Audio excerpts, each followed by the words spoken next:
அன்பு தமிழ் உறவுகளே வணக்கம்.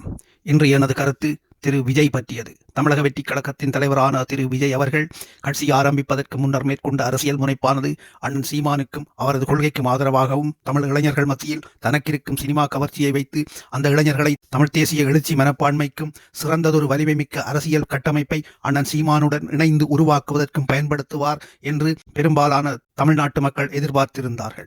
அப்படி ஒரு நல்லுள்ளம் கொண்ட முற்போக்கான சிந்தனையாளனாகவே தமிழ்நாட்டு மக்கள் விஜய் என்ற நடிகரை பார்த்தார்கள். மக்கள் திலகம் எம்ஜிஆர் அவர்கள் அவருக்கு இருந்த சினிமா கவர்ச்சியின் மூலம் அரசியலுக்கு வருவதற்கு முன்னரே இளைஞர்களுக்கும் சிறுவர்களுக்கும் பெண்களுக்கும் முதியோர்களுக்கும் ஏன் ஒட்டுமொத்த தமிழ்நாட்டு மக்களுக்கும் சிறந்ததொரு வழிகாட்டியாகவே திரையிலும் தரையிலும் செயல்பட்டார். எம்ஜிஆர் தமிழனாகவே தமிழுக்காகவே தமிழ் மக்களுக்காகவே அனைத்து அரசியல் செயற்பாடுகளையும் செய்து முற்போக்கான சிந்தனையுடன் வாழ்ந்து மறைந்தார். எம்ஜிஆர் அவர்கள் ரசிகர்களுக்கும் தமிழ்நாட்டு மக்களுக்கும் நல்ல கருத்தை வழங்கி அவர்களை வழிநடாத்தி முன்னேற்ற வேண்டும் என்பதில் அவர் எவ்வித உள்நோக்கமும் வைத்துக் கொண்டதாக தெரியவில்லை. அன்றைய இளைஞர்களும் சரி இன்றைய இளைஞர்களும் சரி எம்ஜிஆருக்கு ரசிகராக இருப்பதுதான் அவரின் நற்குணத்திற்கும் சினிமா மூலம் தனது கருத்தை நம்பிய மக்களை தவறாக வழிநடாத்தி அந்த மக்களின் தேசிய உணர்வை சிதைக்க வேண்டும் என்று மலையாளியாக இருந்தும் கூட அவர் சிந்திக்கவில்லை என்பதுதான் உண்மை. அப்படி அவர் தன்னை நம்பிய மக்களையும் அவர்களது தேசிய உணர்வையும் சிதைக்க வேண்டும் என்று கருதியிருந்தால் திராவிட முன்னேற்ற கழக கும்பலில் ஒருவராக தானும் வாழ்ந்துவிட்டு போயிருப்பார். தமிழ் இன வளர்ச்சி போராட்டமான தமிழீழ விடுதலை போராட்டத்திற்கு ஆதரவும் கொடுத்து செயற்பட்டிருக்க மாட்டார். கேப்டன் விஜயகாந்த் எம்ஜிஆர் போல மிகத்தான பிரம்மாண்டமான ஆதரவை தமிழீழ விடுதலை போராட்டத்துக்கு வழங்காவிட்டாலும் தமிழ் மக்கள் மீதும் தமிழ் ஈழ விடுதலை போராட்டத்தின் மீதும் பேரன்பும் பெருமதிப்பும் கொண்டிருந்து ஒரு தார்மீக ரீதியான ஆதரவை வழங்கியிருந்தார் என்பது மறப்பதற்கில்லை. கேப்டன் விஜயகாந்தின் தயை குணம், துணிவு மற்றும் மக்கள் நல செயற்பாடுகள் ஏற்கனவே எம்ஜிஆர் போலவே இருந்தாலும் அவர் தன்னை எம்ஜிஆர் போலவோ அல்லது எம்ஜிஆரின் அபிமானி போலவோ அல்லது ரசிகன் போலவோ மக்கள் மத்தியில் பிரச்சாரப்படுத்தியதில்லை.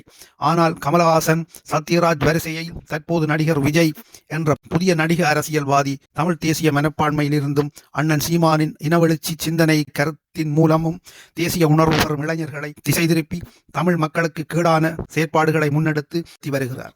நடிகர் கமல்ஹாசன் எப்போதும் என்ன பேசுகிறார் என்று யாருக்கும் புரிவதில்லை. அவர் பொதுவாகவே தமிழ் தேசியம் பேசுவதில்லை. தனது ரசிகர்களை ரசிகர்களாகவே வைத்திருக்கிறார். அதேபோல் சத்யராஜ் எப்போதும் தமிழ் தேசியவாதிதான். ஆனால் எங்கே போய் நிற்பதென்று தெரியாமல் தனக்கும் ஒரு புகழ் வெளிச்சம் வேண்டும் என்று அதற்காக பெரிய சந்தையை நாடும் ஒரு வியாபாரியாகிவிட்டார். சத்யராஜின் பேச்சாற்றல், உலகியல் அறிவு மற்றும் அரசியல் சார்ந்த விழிப்புணர்வு மகத்தானது. ஆனால் விஜய் அவர்கள் தனது கொள்கையை தெளிவாக வெளிப்படுத்த தெரியாமல் தன்னை நம்பிய ரசிகர்களை தவறாக வழிநடத்துகிறார். சுய புத்தியோ இல்லாதவர்களை நிர்வாகிகளாக்கி தமிழர்களின் வலிமை மிக்க சொத்தான இளைஞர்களை அவர்களின் எதிர்காலத்தையும் தமிழ்நாட்டின் எதிர்காலத்தையும் பாழாக்கும் அரசியலை நடாத்தப்படாத பாடுபடுகிறார். இந்த கேவலத்தில் இவரை வேறு அவரது தொண்டர்கள் சிலர் எம்ஜிஆரோடு ஒப்பிடுகிறார்கள். அதனை சில அறிவு சார்ந்த ஊடகங்களும் பிரசுரித்து காசு வாங்குகிறார்கள். இந்த விஜய்க்கும் எம்ஜிஆருக்கும் எவ்வளவு தூரம்? ஆனானப்பட்ட கருணாநிதியே எம்ஜிஆரின் செல்வாக்கிற்கு முன்னால் ஒரு பொருட்டே இல்லை என்று தான் கருத முடியும். அதற்குள் இந்த விஜய் எந்த அளவில் சிறிது சிந்தித்து கூட பார்ப்பதில்லையா? உண்மையில் விஜய் தமிழர்களுக்கும் தமிழ்நாட்டிற்கும் தன்னை நம்பி வரும் ரசிகர்களுக்கும் அந்த இளைஞர்கள் பட்டாளத்துக்கு நன்மை செய்ய விரும்பியிருந்தால் அண்ணன் சீமானால் கட்டமைத்து வரப்பட்டு கொண்டிருக்கும் தமிழ் தேசிய பேரெழுச்சியை ஆதரித்து தனது ரசிகர்களுக்கு நல்வழி காட்டியிருக்க வேண்டும்.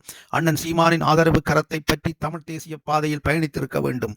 அதனை விடுத்து அண்ணன் சீமானிடமே ஆலோசனையும் கேட்டு ஆதரவு தருவதாக நடித்து இறுதியில் தனியாக கட்சி ஆரம்பித்தது மட்டுமல்லாமல் யாரோ எழுதி கொடுத்த துண்டுச்சீட்டை மேடையில் ஒப்புவித்து வாசித்து சீமான் அவர்களையும் விமர்சித்து விஜய் எப்போதும் மக்களுக்கு நேர்மையாக நடக்க மாட்டார் என்பதை நிரூபித்து விட்டார். தமிழ் மக்களின் தேசிய உணர்வெழுச்சி மீது கைவைத்து அண்ணன் சீமானை விமர்சித்ததன் விளைவு இன்று மக்கள் மத்தியில் கேலிக்கூத்தான ஒரு அரசியல்வாதியாக நடிகர் விஜய் தெளிவுபடுத்தப்பட்டு கொண்டு வருகிறார்.